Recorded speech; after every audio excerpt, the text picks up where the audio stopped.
आज हम ये डिस्कस करने वाले हैं कि जो मोस्ट ब्यूटीफुल इक्वेशन है हम इसको रियल लाइफ में कैसे यूज़ कर सकते हैं।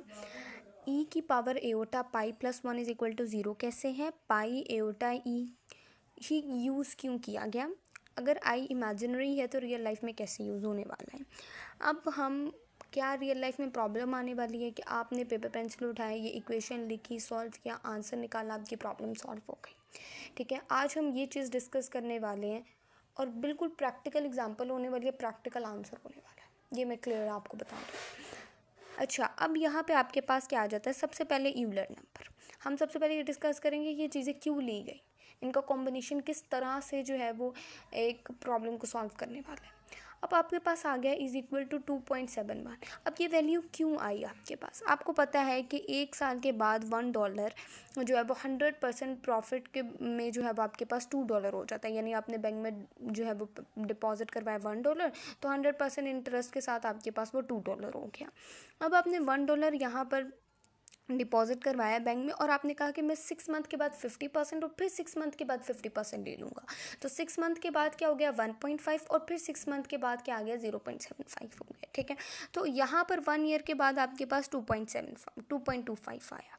तो मतलब ये हुआ कि पहले वाले केस की निस्बत दूसरे वाले केस में क्या है, दूसरे वाले केस में जो है वो वैल्यू ज़्यादा आई है। अगर इसी तरह 6 मंथ के बजाय आप कह लो कि मैं 5 मंथ के बाद लूँगा, या मैं 4 मंथ के बाद, या 3 मंथ के बाद, या आप कहते हो कि मैं एक दिन के बाद रहूँगा, तो वैल्यू यहाँ पर बढ़ती तो चली जाएगी, बढ़ेगी, लेकिन एट द एंड जो है ना वो आपकी वैल्यू 2.71 पर ही आकर रुकेगी। ठीक है, तो यानी कि ये ग्रोथ रेट, ये इंक्रीज़ किस तरह से, डिक्रीज़ रेडियो एक्टिव डिके है अब। ठीक है, उसमें वैल्यू आपके पास डिक्रीज़ होती चली जाती है। तो मतलब ये है कि जब भी इंक्रीज़ डिक्रीज़ किसी भी किस्म का ग्रोथ रेट है ना, तो वो आपके पास मैथमेटिकली एक यूलर नंबर है जो कि 2.71 आ जाएगा। अब रियल लाइफ में क्या यूज़ है इसका, कैसे कर सकते हैं। आपको पता है कि एक कप ऑफ कॉफ़ी है जिसका टेम्परेचर 90 डिग्री सेल्सियस है, वो कूल्स कर रही है टेम्परेचर 20 डिग्री सेल्सियस पे 20% पर मिनट पे, और 10 मिनट के बाद टेम्परेचर क्या होगा, यहाँ पे आपके पास आ गया रूम का टेम्परेचर, ये इनिशियल टेम्परेचर, ये अब का टेम्परेचर, यूलर नंबर, ये कम हो रहा था तो माइनस, और परसेंटेज क्या थी मेरे पास 20%, इसको डेसिमल में चेंज किया तो यहाँ पे मेरे पास क्या आ गया 0.2 मल्टीप्लाई बाय टाइम कितना था 10 मिनट, 10 लगाया और ये वैल्यूज़ पुट करके मेरे पास आंसर आ गया। समझ में आ गई बात। अच्छा, अब इसके बाद दूसरी चीज़ क्या है, पाई। आपको पता है चाहे आप जितना मर्ज़ी बड़ा सर्कल ले लो, उसका जितना मर्ज़ी बड़ा सरकमफ्रेंस ले लो, या जितना मर्ज़ी छोटा सर्कल और जितना मर्ज़ी छोटा सरकमफ्रेंस ले लो, जब आप उसी के डायामीटर के साथ उसको डिवाइड करेंगे ना तो हमेशा आपके पास एक वैल्यू आएगी विच इज़ 3.14 सम ऑन। अब ये जो वैल्यू है ना, ठीक है, ये पाई है। सरकमफ्रेंस को डायमीटर पे डिवाइड किया जाए, जितना मर्ज़ी बड़ा सर्कल था छोटा था, आपके पास वैल्यू ये आ गई। अब एओर्टा क्या है, अब आपको पता है यहाँ पे मेरे पास होता है एक रियल एक्सिस, एक मेरे पास यहाँ पे होता है इमेजिनरी एक्सिस। अब यहाँ पर मैंने लेट्स सपोज एक ग्राफ पे रोटेशनल कुछ शो करना है। ठीक है, तो मैं यहाँ पर इस तरह एक रियल बार पे तो नहीं कर सकती हूँ, मुझे रोटेशनल शो करने के लिए यहाँ पे ये जो नंबर लिखे हैं ना, ये मेरे पास बेसिकली इमेजिनरी में है, यानी कि एओटा में है। तो यहाँ पे मेरे पास क्या आ गया, यहाँ पे फिर एओटा, यहाँ पे 1, फिर यहाँ पे इमेजिनरी में माइनस एओटा। तो बेसिकली यहाँ पर जब रोटेशनल में कुछ रिप्रेजेंट करना है ना, तो मैं क्या यूज़ करने वाली हूँ, एओटा यूज़ करने वाली हूँ। ठीक है, अच्छा, अब यहाँ पर अब आप खुद समझिएगा, यहाँ पे मैंने क्या किया, ये मेरे पास 1 2, ये -1 -2, ये माइनस एओटा एओटा 2, बिल्कुल सिंपल जैसे होता है।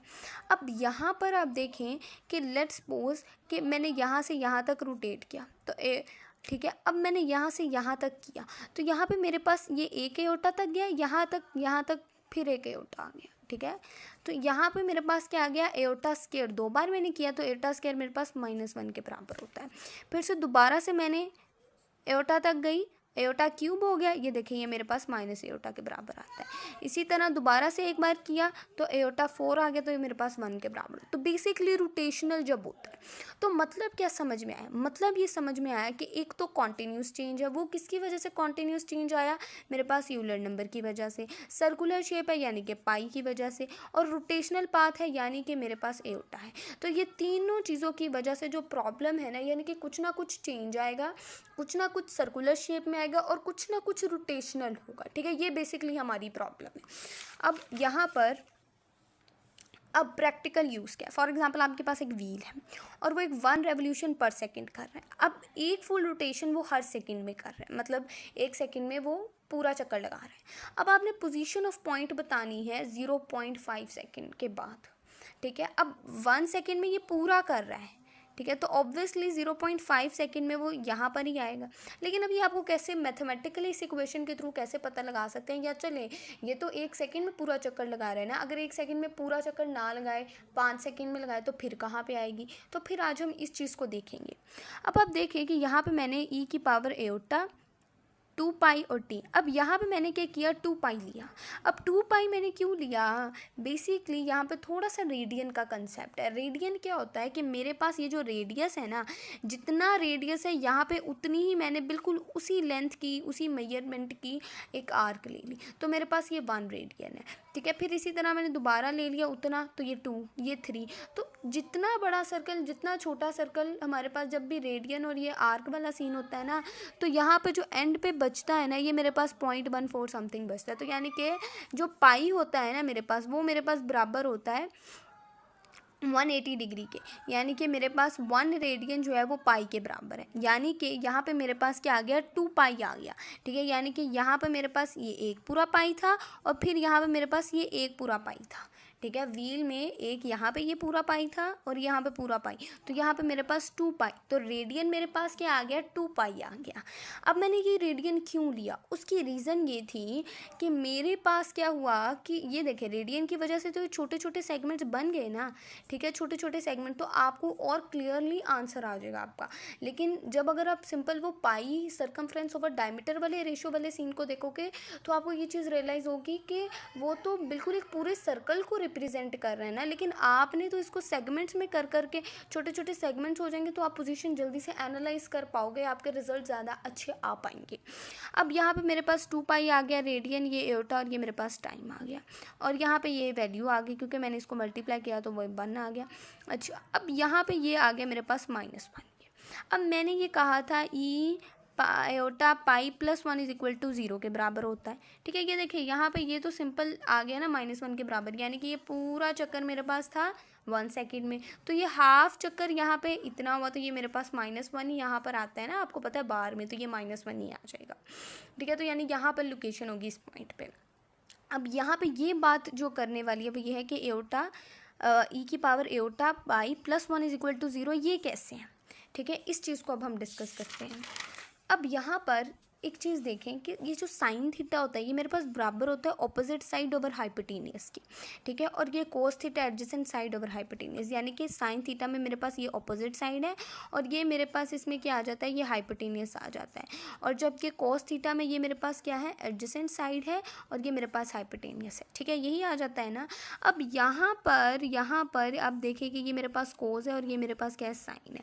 अब यहाँ पर आ करके मेरे पास क्या आ जाता है, यूलर नंबर, और यहाँ पे एओटा और पाई आ जाता है। हम इसको इस तरह रिप्रेजेंट कर सकते हैं ना, बिल्कुल, क्योंकि मेरे पास यहाँ पर आकर के रोटेशनल भी हो रहा है, ठीक है, और कुछ ना कुछ चेंज भी हो रहा है।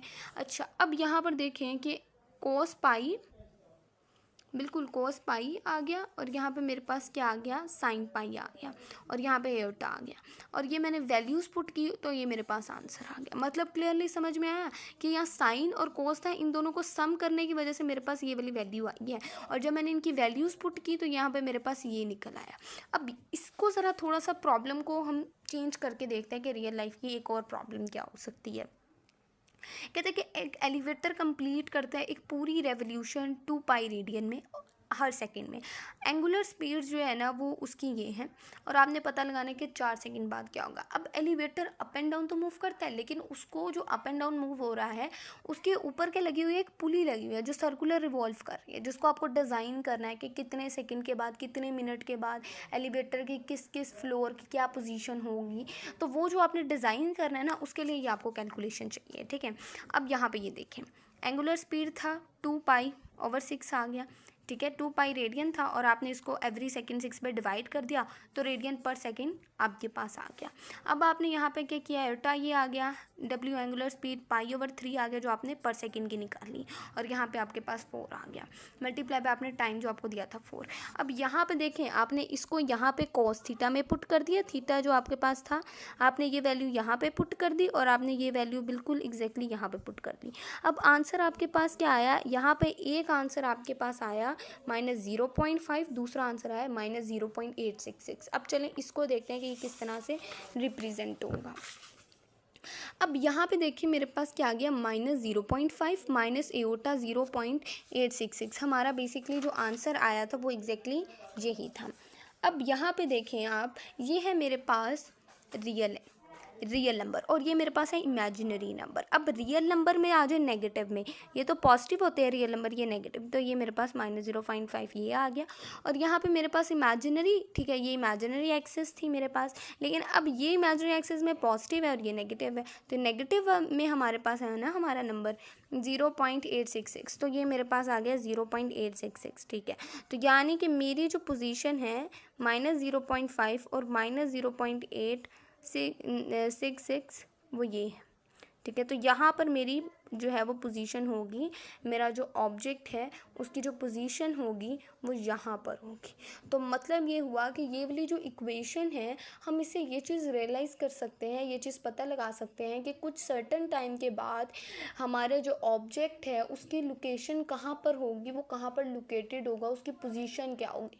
और ये चीज़ एलिवेटर, व्हील, विंड मिल्स, उसके अलावा हमारे पास जितने भी हमारे झूले हैं उन सब में, उसके अलावा कोई भी जो वर्टिकल कन्वर्टर है, ठीक है, या कुछ भी पुलीस है, हर चीज़ में जहाँ पे सर्कुलर है, रोटेशनल है, जो भी ऐसी एप्लीकेशंस है वहाँ पे ये इक्वेशन अपना रोल प्ले कर रही है।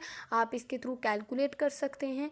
कोई प्रॉब्लम है, किसी किस्म का कोई इशू है, आप कमेंट बॉक्स में लिख सकते हैं और मुझे जो है वो बता सकते हैं, ताकि हम उसको भी सॉल्व कर सकें।